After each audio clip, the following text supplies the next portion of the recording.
आज का हमारा टॉपिक होगा एक्सप्लोरिंग फोर्सेस के बारे में, यानी कि फोर्स के बारे में थोड़ा बहुत हम लोग और कुछ नया जानेंगे आज, ठीक है ना।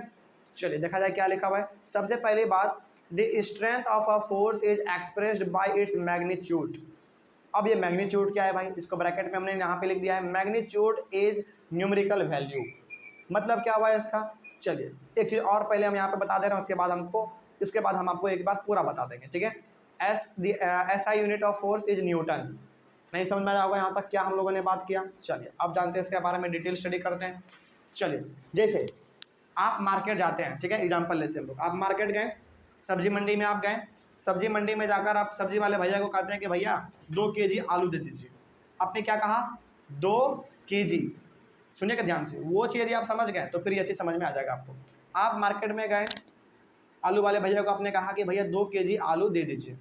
आपने कहा 2 केजी, तो वो जो 2 है वो क्या है, वो आपका न्यूमेरिकल वैल्यू है, यानी कि कोई ना कोई तो नंबर है ना वो, तो वो हो गया 2 आपका कौन सा, न्यूमेरिकल वैल्यू, यानी कि वही न्यूमेरिकल वैल्यू आपका क्या कहलाएगा, मैग्नीट्यूड कहलाएगा।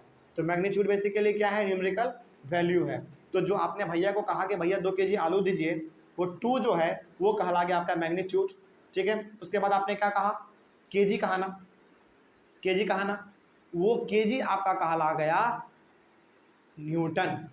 यानी कि जिस प्रकार से आपने वहाँ पे कहा ना कि भैया 2 केजी, वो क्या समझा, अच्छा इसको 2 केजी आलू चाहिए, है ना। उसी प्रकार से जो 2 था आपका वो मैग्नीट्यूड हो गया, और जो केजी आपने कहा, केजी जो आपने कहा वो हो गया उसका SI यूनिट, यानी कि एक यूनिट हो गया। बात समझ में आ रही है।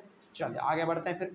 तो फोर्स को भी हम लोग न्यूमेरिकल वैल्यू में कैलकुलेट करते हैं, यानी कि 3, 4, 5, 6, 7, 8, 9, 12, 20, 25, इस प्रकार से हम लोग फोर्स को भी कैलकुलेट करते हैं। और जिस प्रकार से आपने 2 केजी कहा आलू वाले केस में, हम लोग फोर्स वाले केस में क्या कहेंगे, 2 न्यूटन। बात समझ में आ गया। तो आलू वाले केस में जो आपका केजी है, फोर्स वाले केस में आपका क्या होता है, न्यूटन होता है, जिसको हम लोग डिनोट किससे करते हैं, कैपिटल N से करते हैं। हमेशा ये चीज़ याद रहेगा। मतलब कि इसका बेसिकली सीधा सा मतलब ये हो गया कि हम लोग फोर्स को भी क्या कर सकते हैं, नाप सकते हैं, मेजर कर सकते हैं।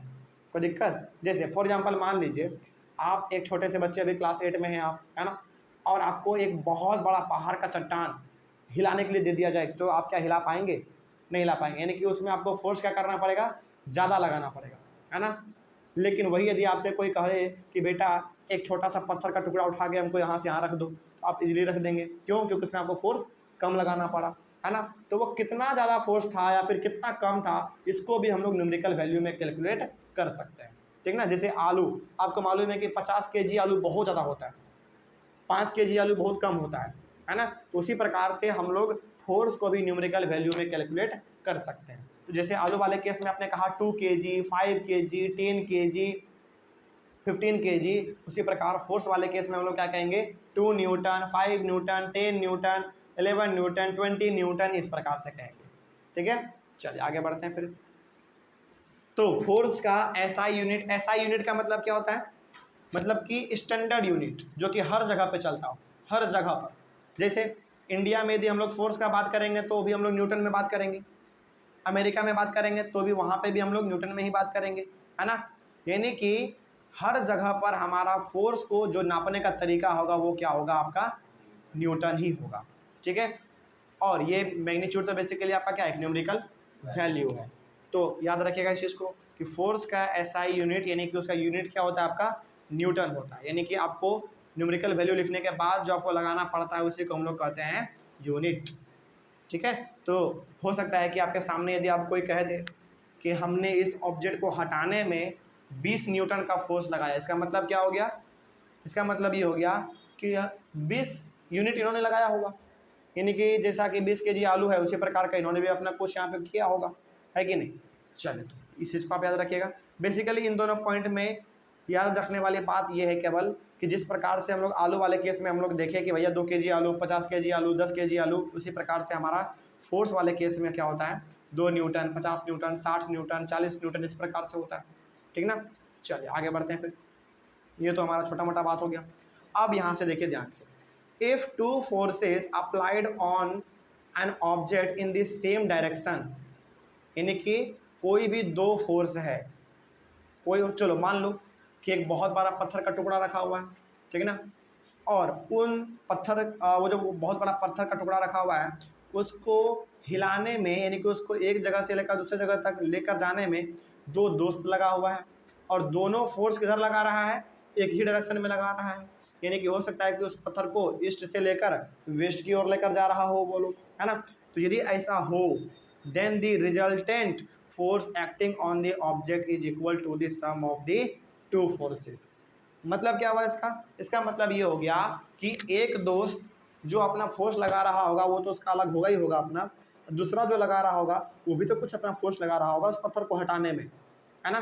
तो इसका मतलब ये हो गया कि वो दोनों दोस्त उस पत्थर पे जो भी फोर्स लगा रहा है, यदि हमको टोटल फोर्स कैलकुलेट करना है तो क्या करेंगे, दोनों को ऐड कर देंगे। सिंपल सी बात। हो सकता है कि पहला वाला दोस्त 40 न्यूटन का फोर्स लगाता हो, लेकिन दूसरा वाला दोस्त थोड़ा सा हट्टा कट्टा हो, मोटा हो, ताज़ा हो, है ना, एकदम पूरा शरीर वाला आदमी हो, तो हो सकता है कि वो 60 न्यूटन का फोर्स लगा दे। तो 60 न्यूटन और 40 न्यूटन कितना हो गया, 100 न्यूटन, है ना। तो जब भी याद रखिएगा इस चीज़ को, जब भी फोर्स सेम डायरेक्शन में लगाया जाए उस समय पे हम लोग क्या करते हैं, दोनों फोर्स को आपस में कैलकुलेट कर देते हैं, यानी कि ऐड कर देते हैं, ठीक है ना। चलिए आगे बढ़ते हैं फिर। तो ये बात समझ में आ गया पहला वाला, कोई दिक्कत। तो जब भी दो फोर्स सेम डायरेक्शन में लग रहा हो तो उस केस में हम लोग दोनों फोर्स को आपस में ऐड कर देते हैं, ठीक है। आगे अब अगला वाला केस क्या है भाई, if two forces applied on to an object act in the opposite direction. अब क्या होने वाला है, अपोजिट डायरेक्शन, यानी कि एक दोस्त ईस्ट की ओर धकेल रहा है तो दूसरा दोस्त वेस्ट की ओर धकेल रहा है, दोनों अलग अलग डायरेक्शन में धकेल रहा है।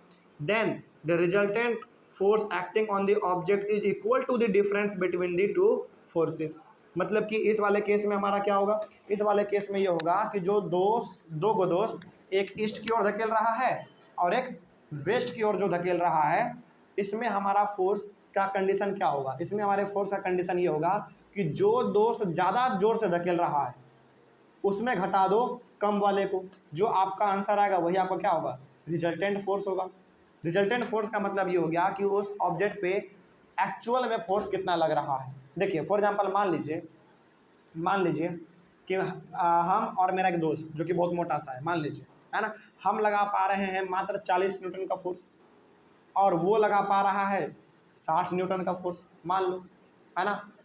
तो 40 हम लगा रहे हैं और वो 60 लगा रहा है, तो क्या मेरा 40 न्यूटन उसके सामने कुछ काम करेगा, कुछ काम नहीं करेगा। यानी कि मेरा 40 न्यूटन उसके 60 न्यूटन से क्या हो गया, कम हो गया।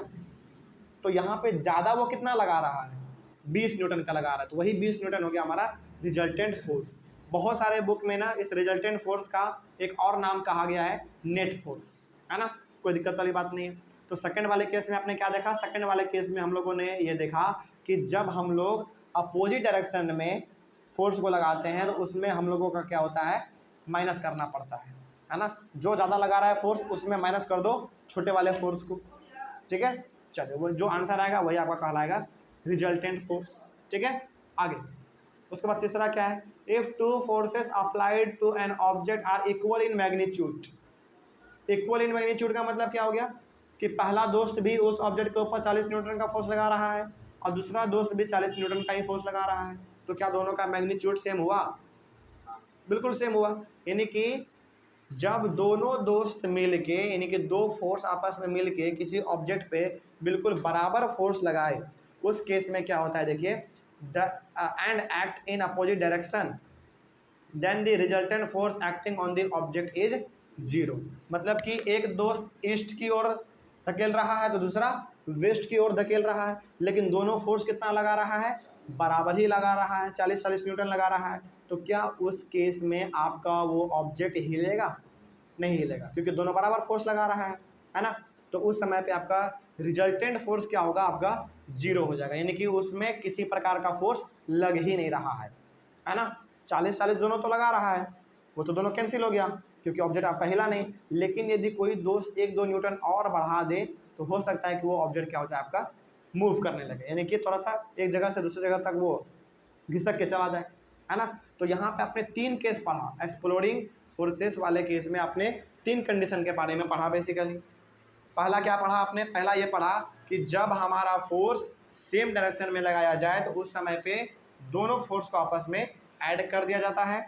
और दूसरे वाले केस में आपने ये पढ़ा कि जब फोर्स यानी कि जब दो फोर्स यानी कि दो दोस्त आप कह सकते हैं एग्जाम्पल के तौर पे दोनों अपोजिट डायरेक्शन में फोर्स लगाए, उस समय पे हम लोग क्या करते हैं, सब्ट्रैक्ट करते हैं, यानी कि बड़े वाले फोर्स में छोटे वाले फोर्स को माइनस कर देते हैं और जो वैल्यू आता है उसी को हम लोग क्या कहते हैं, रिजल्टेंट फोर्स या फिर नेट फोर्स कहते हैं। ठीक है।